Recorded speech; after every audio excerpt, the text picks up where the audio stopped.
Para uma conversa sobre a situação do país e as tendências para o ano que vem, a gente recebe aqui no estúdio Gregório Ventura, coaching e palestrante, o professor Geraldo Reis, do Departamento de Economia da Unimontes, e também o cientista político Gelson Ferreira Silva. Boa tarde a todos, obrigada pela presença. Eu converso primeiro aqui com o professor Geraldo. Como é que funciona essa relação da política com a economia? Até que ponto uma crise política pode afetar a economia do país? A economia, para funcionar bem, precisa não somente de grandes empresas, de um mercado de trabalho organizado, de um mercado de bens e serviços igualmente organizado. Precisa também de instituições que funcionam bem. Um governo que seja, de fato, fruto da vontade popular, um Congresso que saiba também ouvir essa vontade popular, e um judiciário que garanta, por exemplo, contratos, direitos, etc.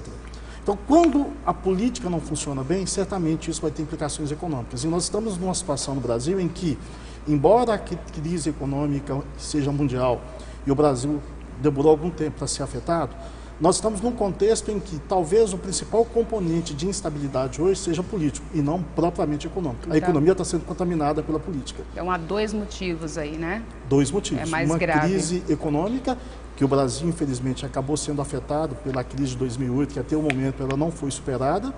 Entretanto, nós temos um componente interno, que é a crise política. Gelson, você que é cientista político, como você avalia essa situação? De fato, concordo com todas as afirmações do professor Geraldo, que essa crise é certamente, antes de tudo, uma crise política e que a política muitas vezes afeta o cenário econômico. Como nós temos um cenário de muita incerteza na política, em que o governo tem enfrentado dificuldades no Congresso, enfrentado dificuldades para aprovar, por exemplo, a lei de diretrizes orçamentárias, que é o planejamento do governo em termos de gasto do próximo ano. Então isso, de fato, afeta, coloca o cenário econômico, coloca o mercado numa situação de incerteza. Daí você tem a redução de investimentos, de contratações. Agora é uma bola de neve, porque começa a afetar a economia, as pessoas veem esses resultados negativos e começam a cobrar do governo, e aí vira uma bola de neve realmente, né? Exatamente, acaba sendo um ciclo vicioso, né? Ainda que, como o professor Geraldo chamou a atenção, a crise econômica não seja tão grave, nós já passamos por crises muito piores, do que a que passamos nesse momento, mas a incerteza no cenário político deixa as pessoas inseguras para realizar investimentos, o que, por sua vez, retira dinheiro do mercado e que, de fato, acaba prejudicando a economia. Agora, Gregório, você que é coaching, como as empresas e as pessoas, os trabalhadores em geral, devem se comportar nesse momento? Em primeiro lugar, é importante que os gestores de empresas, de uma maneira geral, entendam que realmente é um momento delicado. 2016 tende a ser um momento delicado. É importante que eles aproveitem este momento para identificar oportunidades, para planejar, rever processos. É fundamental rever muitos processos e que eles saibam realmente usar aquilo que a gente chama de gente qualificada, gente comprometida, traga as pessoas para a causa da empresa, para a causa da organização. Por parte dos funcionários, é muito importante, Maíra, que eles entendam que eles terão que ser muito mais comprometidos com suas empresas, com aquela causa da empresa, que eles precisam compreender que agora é hora de estar junto, agora é hora de poder unir em torno das metas, dos objetivos. Por quê? Porque num cenário onde que terá menos emprego, aqueles funcionários mais comprometidos, aqueles funcionários que compreenderem isso, de fato, eles realmente estarão mais propícios a continuar na empresa, a identificar oportunidades. A gente diz assim, quando o barco está na tempestade, todo mundo precisa ajudar. Exatamente. Agora, seguindo esse pensamento aí, a gente está vendo corte de gastos, desemprego. Qual que é o cenário que se desenha aí para o ano que vem, na sua opinião? O que a gente pode esperar? Já está no fim do ano, já dá para a gente enxergar o que vai ser? Eu acredito que se o ano de 2016 sinalizar com maior estabilidade política, por exemplo, o governo voltar a conseguir recompor sua base de sustentação no Congresso e aprovar medidas importantes, certamente a travessia vai ser mais fácil. Não que em 2016 a gente vai conseguir superar totalmente a crise, mas certamente questões complicadas que a economia está enfrentando, como uma inflação elevada, que inclusive ela não é só fruto do problema político, mas também em razão de outros fatores, por conta, por exemplo, a forte depreciação do real diante do dólar. A estiagem, que acabou provocando também aumento do custo da energia, afetando toda a economia. Voltando à questão do dólar, o aumento do dólar provocou o aumento do preço dos combustíveis. Tudo isso acabou gerando um aumento da inflação e esse talvez seja o maior desafio do próximo ano. Conseguir recuperar a capacidade da economia crescer de forma estável, sem conseguir ou sem provocar um aumento ainda maior da inflação. Agora, depende também do que vai acontecer no Congresso, né? Está uma verdadeira batalha política e as coisas agora vão ficar para o ano que vem. Como é que exatamente. Vão ficar para o ano que vem, porém com uma perspectiva mais favorável ao governo do que se acreditava até então, né? Tem algumas situações que indicam isso, como por exemplo, a liderança do principal partido, que é base do governo no Congresso, voltou a ser uma liderança favorável ao governo. O líder do PMDB na Câmara voltou a ser um líder favorável ao governo. Então, isso favorece o governo. Outra coisa, as decisões do STF em relação ao julgamento do processo de impeachment. No geral, foi um julgamento que tendeu a favorecer o governo, portanto, favorece também a estabilidade política, afasta a possibilidade de impeachment, que gera também muita incerteza no mercado. Qual seria o impacto de um impeachment agora, nesse momento, no começo do ano?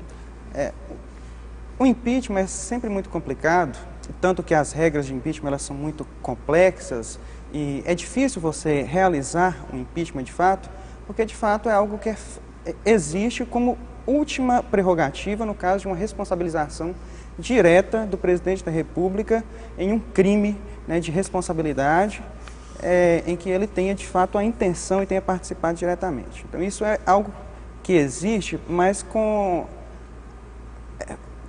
para ocorrer em última instância. Mesmo justamente com uma porque da população muito grande, se as pessoas começarem a manifestar, como a gente viu aí há alguns meses. Mesmo com essas manifestações, porque o processo de impeachment ele é uma decisão institucional e por instituições estáveis, como é o caso do STF, que julgou como ilegal boa parte do processo que foi iniciado até então. Então esse processo vai ter que ser retomado, porque tudo precisa ocorrer dentro de extrema legalidade, porque mudanças bruscas de presidentes no contexto democrático, de presidentes eleitos, né, isso geraria incertezas muito grandes para o próprio mercado.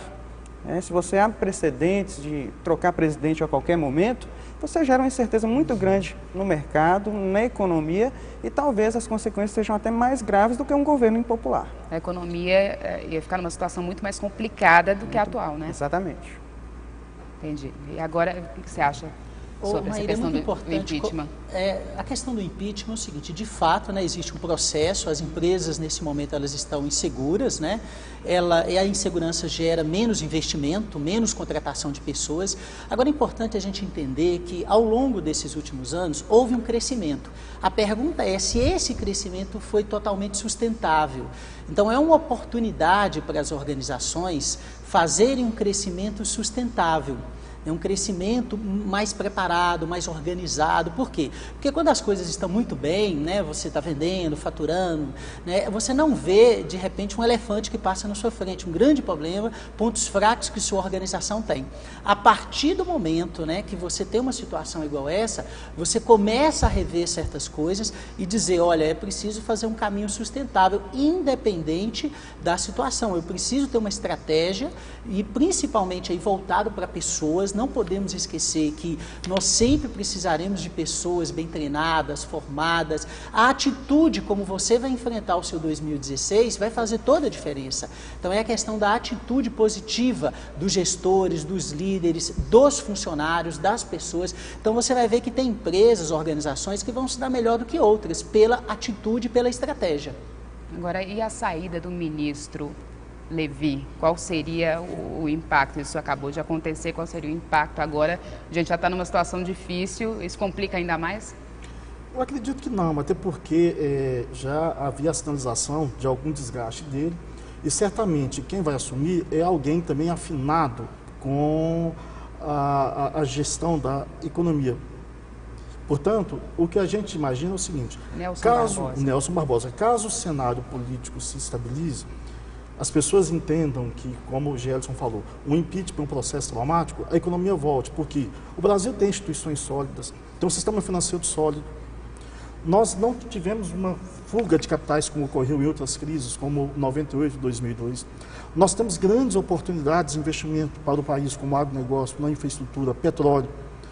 Um mercado consumidor de massa, em que houve um processo muito importante de inclusão social e esse mercado tenderá a crescer nos próximos anos se a economia se estabilizar. Portanto, o que a gente tem que pregar é o seguinte, que o Congresso tome juízo, que a gente acabe com essa marcha da insensatez, que o Congresso não se torne refém de uma pessoa como um presidente que tinha sido acusado de corrupção da mais grosseira possível. Então, que o Congresso, de fato, ajude o país a ter estabilidade política.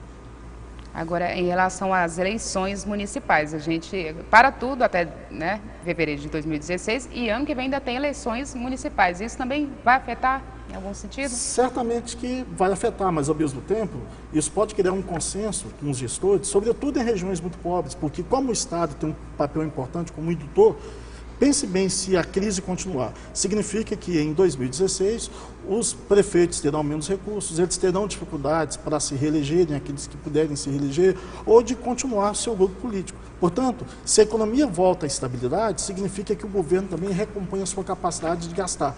E certamente isso vai favorecer a gestão de prefeitos, etc. A sua opinião também, Gelson? Com certeza vai haver influências, impactos, tanto do cenário econômico nas eleições municipais, quanto a influência do desgaste político do governo também nas eleições municipais. Então, do ponto de vista de um diagnóstico, de um prognóstico para as próximas eleições, a tendência é de ocorrência de grandes mudanças nos contextos municipais, justamente porque quando há problemas econômicos, quando há dificuldade dos municípios, a tendência de renovação e de eleições de novas lideranças é muito maior do que quando o cenário é favorável. Tá, ok. Daqui a pouquinho a gente volta a conversar sobre esse assunto, tá? Lançado ontem, o novo portal da Transparência do Estado, que tem como objetivo permitir que qualquer cidadão possa acompanhar como é gasto o dinheiro público.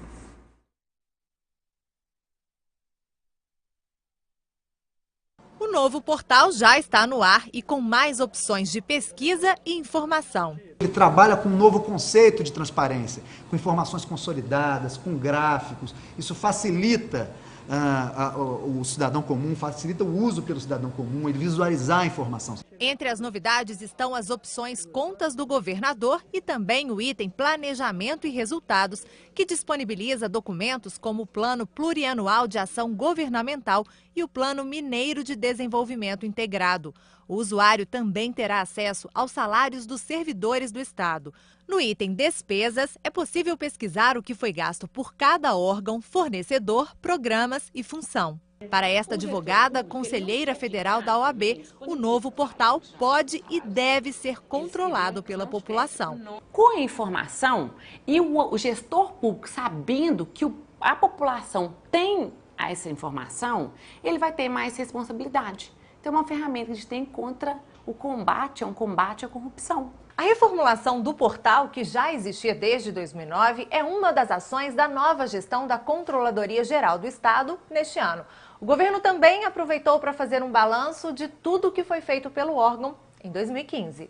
Na Controladoria havia mais de 400 processos disciplinares contra funcionários do Estado, servidores públicos, alguns casos graves. Isso foi regularizado, esses processos todos foram examinados, houve um número significativo de afastamentos, de demissões. O trabalho foi feito durante 11 meses. Agora, quem assume o cargo é o Controlador-Geral Adjunto, Dani Andrei Seco, já que Mário Vinícius Spinelli vai assumir a Ouvidoria Geral da Petrobras.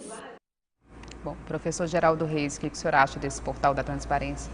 Um passo extremamente importante, porque o desenvolvimento econômico tem que ser acompanhado também de maior participação política e